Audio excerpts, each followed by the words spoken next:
10ನೇ class. ಅಬ್ಬಾ, ಇದೊಂದ್ ವರ್ಷ ಮುಗ್ದೋದ್ರೆ ಸಾಕು. ಸ್ಕೂಲಿಗೆ ಬರೋ ತಪ್ಪುತ್ತೆ, ಸ್ಕೂಲ್ ಅನ್ನೋ ತಲೆನೋವು ತಪ್ಪುತ್ತೆ, ಸ್ಕೂಲ್ ಕಡೆ ತಲೆ ಹಾಕು ಮಲ್ಗಲ್ಲ ನಾನು ಅನ್ನೋದ್ರಿಂದ ಹಿಡ್ದು, ನಾವ್ 10th ಸ್ಟ್ಯಾಂಡರ್ಡ್ ಕ್ಲಾಸ್ಮೇಟ್ಸ್ ಎಲ್ಲ ಒಂದ್ಸರಿ ಸೇರಿದ್ರೆ ಚೆನ್ನಾಗಿರುತ್ತೆ ಅಲ್ವೇನ್ರೋ ಅಂತ ನೀವ್ ಅಂದ್ಕೊಳ್ಳೋ ಕಾಲ ಬಂದೇ ಬರುತ್ತೆ. ನೀವ್ ಉದ್ಧಾರ ಆಗಲ್ರೋ, ನೀವ್ ಜೀವನದಲ್ಲಿ ಖಂಡಿತ ಉದ್ಧಾರ ಆಗಲ್ಲ ಅಂತ ಮೇಷ್ಟ್ರು ಬೈದ ಬೈಗುಳ ಮತ್ತೊಂದ್ಸರಿ ಕೇಳಿದ್ರೆ ಚೆನ್ನಾಗಿರತ್ತಲ್ವಾ ಅಂತ ಮುಂದೆ ಒಂದಿನ ನೀವ್ ಅಂದ್ಕೊಳ್ಳೋ ಕಾಲ ಬಂದೇ ಬರುತ್ತೆ. ಕ್ಲಾಸ್ ಅಲ್ಲಿರೋ ಎಲ್ರಿಗೂ ನೀವಿಟ್ಟ ಅಡ್ಡ ಹೆಸರುಗಳು, ಒಬ್ರ ಮೇಲೊಬ್ರು ನೀವ್ ಹೇಳ್ಕೊಂಡಂತ ಚಾಡಿಗಳು ಮಧುರ ನೆನಪುಗಳಾಗಿ ಉಳಿಯಲಿವೆ ಜೀವನದುದ್ದಕ್ಕೂ. 10ನೇ ಕ್ಲಾಸ್ ಫೇರ್ವೆಲ್ ದಿನ ಇನ್ನೇನು ಶಾಲೆ ಮುಗಿದಿದೆ ಅಂದಾಗ ಟೀಚರ್ಸ್ನ, ಫ್ರೆಂಡ್ಸ್ನ ಆ ಅಪ್ಪುಗೆ ಆ ದಿನ ಎಲ್ಲರ ಮನಸ್ಸಿಂದ ಬರುವಂತಹ ಭಾವನಾತ್ಮಕ ಮಾತುಗಳು ಇನ್ನು ನೆನಪಲ್ಲೇ ಉಳಿಯಲಿವೆ.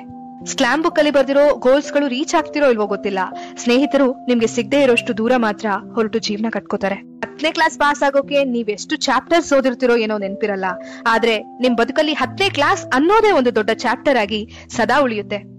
ಯಾರೆಲ್ಲ 10ನೇ ಕ್ಲಾಸ್ ಅಲ್ಲಿ ಇದಿರೋ ಶಾಲೆಯ ಮೂಲೆ ಮೂಲೆಗೂ ಹೋಗಿ ನೆನಪುಗಳನ್ನ ಸಂಗ್ರಹಿಸಿ, ಎಲ್ಲಾ ಶಿಕ್ಷಕರನ್ನು ಕೂಡ ಹೋಗಿ ಮಾತಾಡಿಸಿ, ನಿಮ್ ಸ್ನೇಹಿತರ ಜೊತೆಗೆ ಆದಷ್ಟು ಒಳ್ಳೆ ಸಮಯ ಕಳೀರಿ. ಇನ್ ಮುಂದೆ ಆಗೋ ಸ್ನೇಹಗಳಲ್ಲಿ ಸ್ವಲ್ಪನಾದ್ರೂ ಸ್ವಾರ್ಥ ಇದ್ದೇ ಇರುತ್ತೆ.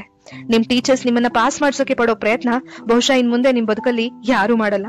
ಈ ಸ್ಪರ್ಧಾತ್ಮಕ ಜಗತ್ತಿನಲ್ಲಿ ನೀವೊಬ್ರು ಸ್ಪರ್ಧಿ ಆಗ್ತೀರಾ.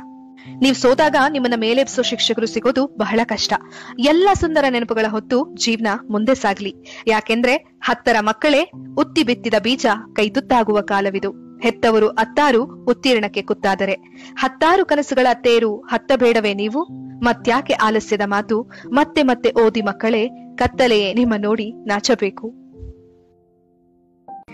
ನೀವ್ ಕೇಳ್ತಿದ್ರ ಭಾವಗಳ ದನಿ. ನಾನು ಕನ್ನಡದ ಅಪ್ಪಟ ಅಭಿಮಾನಿ.